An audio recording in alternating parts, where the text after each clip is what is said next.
What's up, boys? So back with another one out here in an undisclosed location, you know, doing the thing, doing the deed.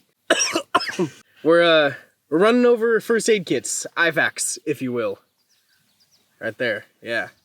If you don't know what an IFAK is, individual first aid kit. Bryce and I both have kind of like different setups going on, and different things, you know, got a bunch of different stuff. Anyways, we're gonna kind of run over it and show what we carry in our cars almost on the daily. This does go along with our kind of like EDC bags and everything that we carry in there. These are a little bit more kitted out. So kind of show you what's going on here. Oh my God. How embarrassing. So this is the first aid kit pack that I have. I picked this up over at Front Runner Outfitters. It does come with a bunch of stuff. Some of it I kind of found a little useless. Other stuff I kept inside. But right here on the very front, under the front handle, I have a little boo kit. I actually got this little kit from REI, and it had a couple of different things in it, like some butterfly bandages and tweezers, things like that. But after using them and then moving them, I just found that this is a better boo-boo kit than anything else. You know, just having bandages on you. The likelihood of you using a bandage more so than anything else that's going to be in this kit, you're going to need these a lot more. So little tiny boo-boo kit, it's kind of where it's at.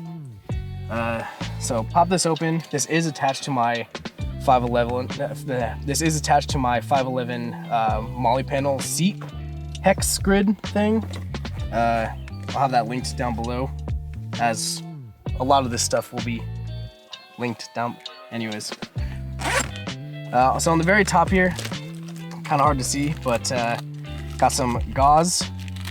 A lot of this stuff inside of here is just going to be kind of trauma kit stuff. So gauze is really good to always have around, and having multiple different types of it is going to be the biggest thing.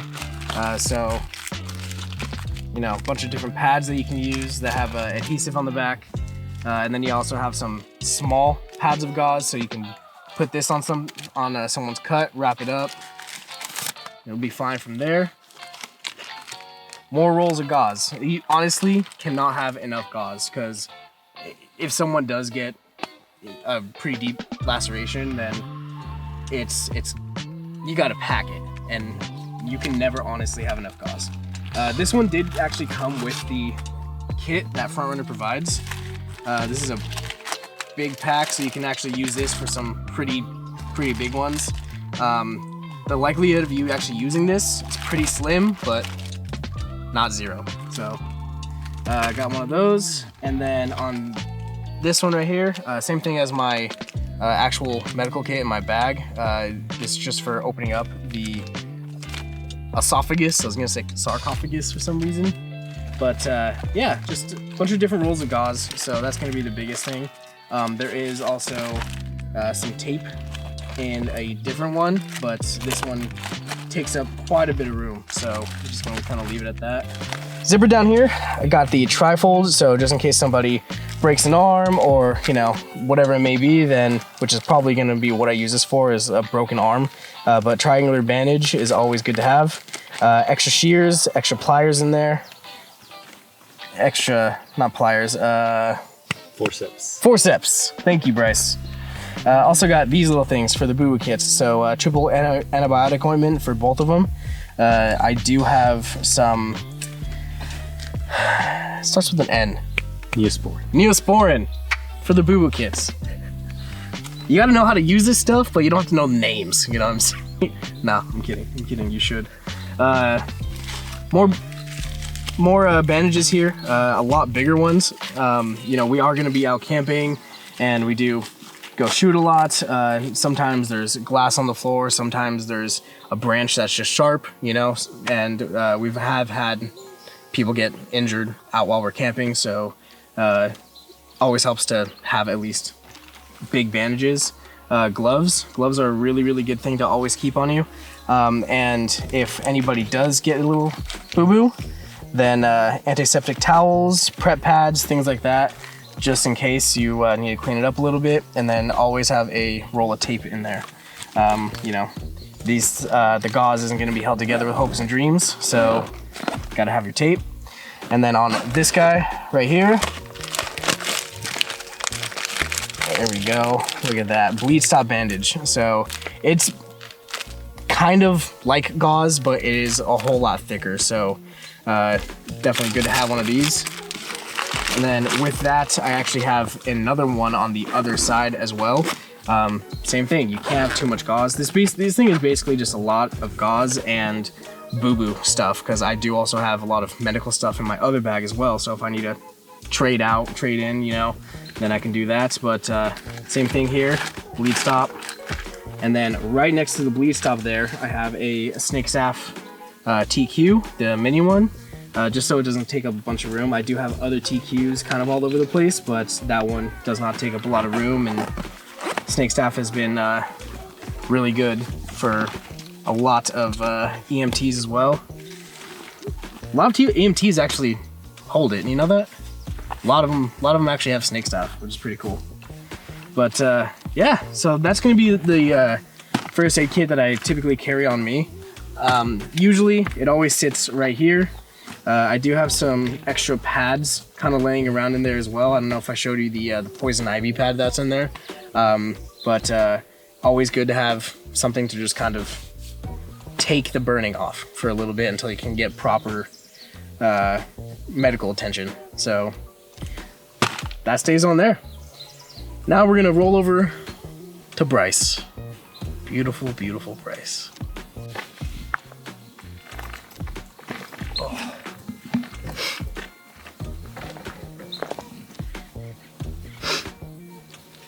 Cool. All right, guys. So like Chris said, we're just going to be going through some of our IFAKs.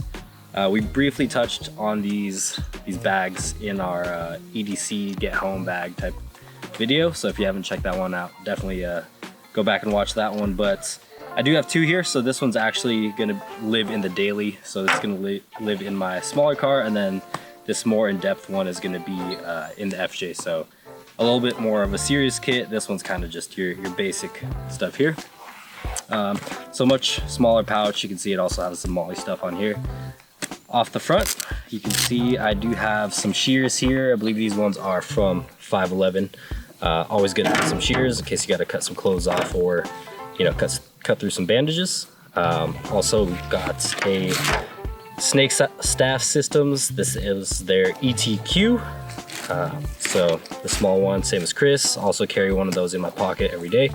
And then just a little Sharpie on there to mark time for those TQs. This one's kind of cool. It has this tab in here, so you can just pull it down. But get into this one. It's a pretty basic kit. It's pretty much got everything you need in it though. So built this one out myself. Also got a couple of pre-built packages in here. But I've got a glow stick in here, so you know, if it's at night or whatever, easy to find any kind of injuries or anything like that.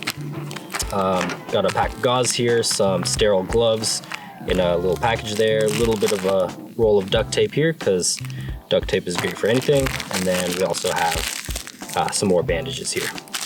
And then moving on to this front pouch here is where kind of all the smaller stuff is. So these ones are just going to be Claritin because allergies suck ass. Always good to be able to take care of those so you don't have the sniffles. Just got some little band-aids in here. Got a little matchbook because fire is another thing for survival.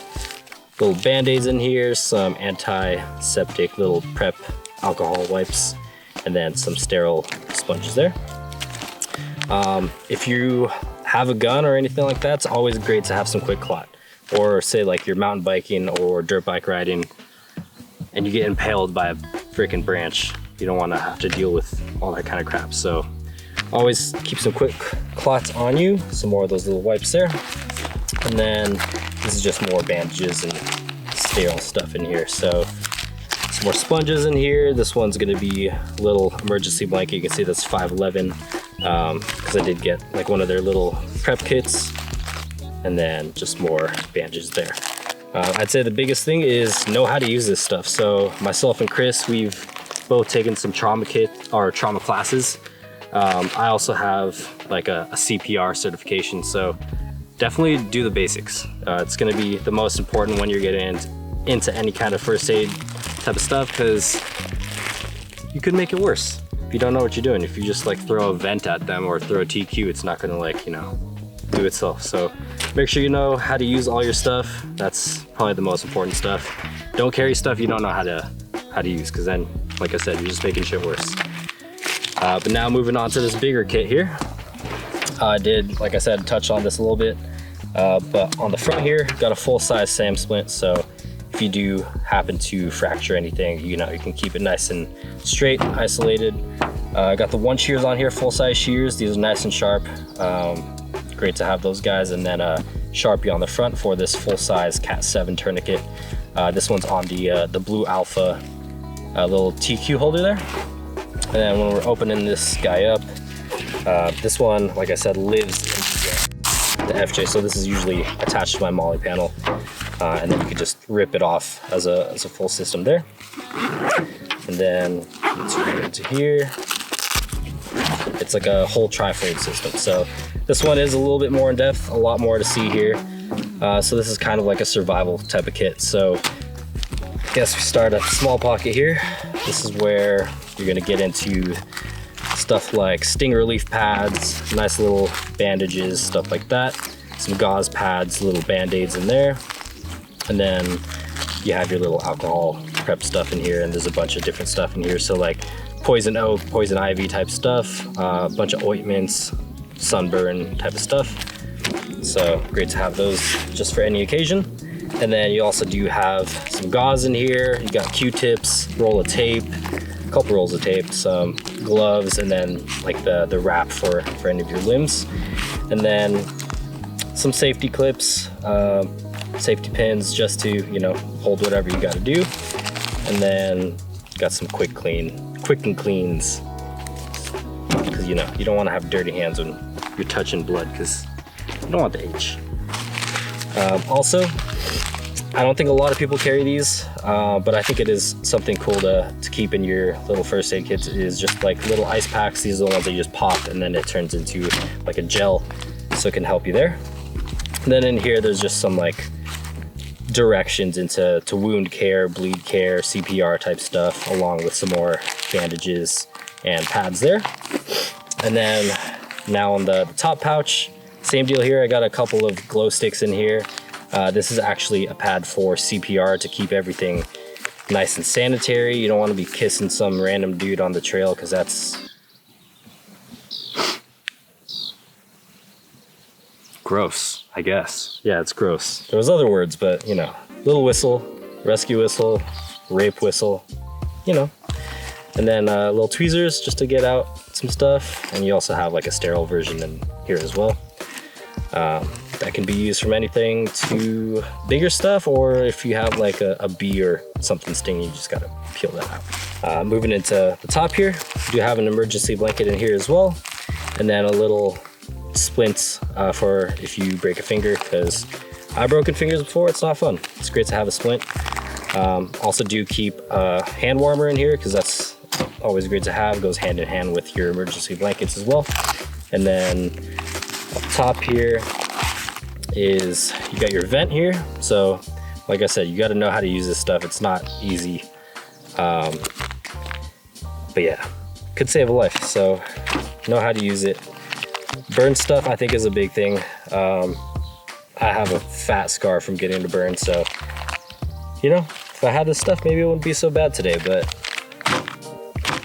keep that on you. This guy is just going to be your halo seal. Always great to have these ones.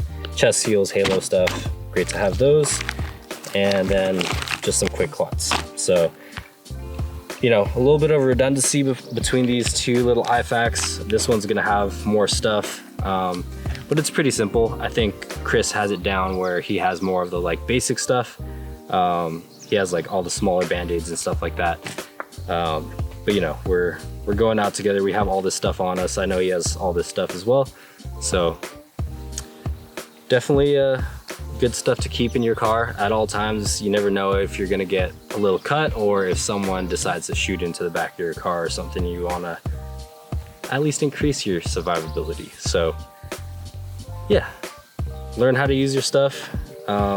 Definitely, you can get pre-built med kits. A lot of them do have some pretty good stuff, but I'd suggest actually just buying a small kit. Like you can buy these bags on Amazon and just build out yourself, because it's good to know what you have in your kit as opposed to getting something sealed. You never open it and then you don't know what you have or you don't have. So yeah, big thing is knowing what you have, keeping it up to date. You don't want to have like 10-year-old expired crap in there, because then, you know, whatever. But yeah, that's the 2 IFAKs, one for the rig, one for the daily. Good to have one in any kind of car, house, anything like that. Could save you a lot of pain in the future. So that's about that.